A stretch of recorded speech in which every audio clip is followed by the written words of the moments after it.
ఇప్పుడు వీళ్ళ పంచాయతీ ఏంది ఇది? ఇదే ఇక్కడ వాస్తవానికి కూడా ఒకటి సజ్జని విజయ్, తమిళ్ హీరో విజయ్, వాళ్ళకు విజయ్ ఇప్పుడు తమిళనాడులో జరిగే రాజకీయం ఏంది చెప్పన స్పష్టంగా ఇక్కడ రెండు ఎత్తుగడలు ఉన్నాయి. కేంద్రం ఎత్తుగడ ఉన్నది, వీళ్ళు ఎత్తుగడ ఉన్నది. అంటే రెండు వైపులా ఇప్పుడు నడుస్తా ఉంది ఒక చర్చ. అసలు విషయం ఏంటంటే 10 సీట్లు తక్కువ పడ్డాయి. 10 సీట్లు తక్కువ పడితే ఏమైందంటే ఇప్పుడు గవర్నర్ పోయి కలిసారు. మాకు సంఖ్యాబలం ఉన్నదని చెప్తారు. సంఖ్యాబలం ఎట్లున్నది అంటే ఇప్పుడు ఒకటి వీళ్ళ పార్టీ అధ్యక్షుడు మీకు గిన్ని గెలిచినామని చూపిస్తారు. అంతవరకు ఓకే. మిగతా 10 ఎక్కడి నుంచి వస్తాయని వీళ్ళు అడుగుతారు. మద్దతు వాళ్ళు ఇస్తున్నారు సార్ అంటారు. మద్దతు ఇస్తే లేఖ ఇవ్వాలి. ఏ పార్టీ మద్దతు ఇస్తుందో ఆ పార్టీ అధ్యక్షుడు మేము వీళ్ళకు సపోర్ట్ చేస్తున్నామని లేఖ ఇస్తే ఆ లేఖని వీళ్ళకు మొత్తం మెంబర్స్ ఎంత ఉన్నారో చెక్ చేసుకుంటారు. మళ్ళీ తర్వాత వీళ్ళు పిలిచే టైంలో కూడా వాళ్ళ కన్ఫర్మేషన్ తీసుకుంటారు. గవర్నర్ గారు వాళ్ళ డ్యూటీ అది. ఏ కార్యక్రమైనా సక్రమంగా చేయడం గవర్నర్ యొక్క విధి. అయితే ఎవరైతే సపోర్ట్ చేస్తారో అధ్యక్షుడు లేఖ ఇయ్యలేదు. మళ్ళీ సపోర్ట్ చేస్తారని చెప్పినప్పుడు ఏంటంటే గవర్నర్ గారు తిరస్కరించారు. మళ్ళీ ఏం జరుగుతుంది? మాకు లేఖ కావాలి, అఫీషియల్ గా లేఖ కావాలి, ఇప్పుడు ఇన్ఫర్మేషన్ కావాలి. ఇప్పుడు ఇటువంటి పంచాయతీ తెలంగాణలో ఉంటే ఇప్పుడు ఎంతసేపటి క్లోజ్ చేస్తారు ఈ పంచాయతీని? ఖచ్చితంగా ఎర్ర చేపట్లో చెదరగప్తారా అని ఫోన్ చేస్తారు. అదే జరుగుతుంది. పూర్తిగా చెప్పని చేయలేదు. ఇప్పుడు ఏం జరుగుతుంది? బీజేపీ వాళ్ళు ఏంటంటే మాతోని ఉండి నువ్వు మాతోని జతగట్టి ప్రభుత్వాన్ని ఏర్పరచుకుంటే ఓకే, నువ్వు కాంగ్రెస్ తోని చేసినావు కాబట్టి కాంగ్రెస్ వాళ్ళు సపోర్ట్ చేస్తురా లేదా అని ఆ డిఎంకే వాళ్ళు సపోర్ట్ చేస్తురా లేదా, ఏడిఎంకే అయితేనేమో ఓకే, డిఎంకే వాళ్ళు సపోర్ట్ చేస్తురా లేదా అంటే డిఎంకే ను విమర్శించుండ్రు, ఏడిఎంకే విమర్శించలేదు. డిఎంకే విమర్శిస్తే డిఎంకే వాళ్ళు ఏం చేస్తారు? రెడీగా లేరు. ఇక్కడ జరుగుతుంది ఇక్కడ. అయితే మరి ఈ రోజు ప్రమాణ స్వీకారం చేస్తామని చెప్పేసి అనౌన్స్ చేశారు. అవును, గవర్నర్ దానికి పర్మిషన్ ఇవ్వాలి.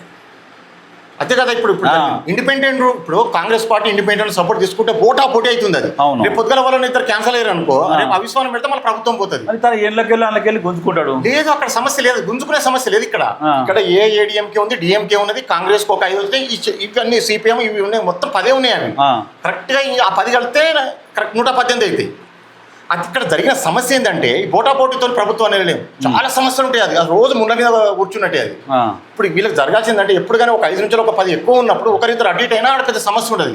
అవిశ్వాసానికి ఎప్పుడు రోజు అవిశ్వాసం దినదిన గండం అంటాం చూడు, అటువంటి సమస్య ఉండొద్దు అనే ఉద్దేశంతో ఇప్పుడు ఏమంటారు అంటే బీజేపీ ఏం చేస్తుందంటే ఏఐఏడిఎం కొద్ది పొట్టు పెట్టుకో, మళ్ళీ మేము భాగస్వామ్యంగా ఉంటాం మీ ప్రభుత్వంలో.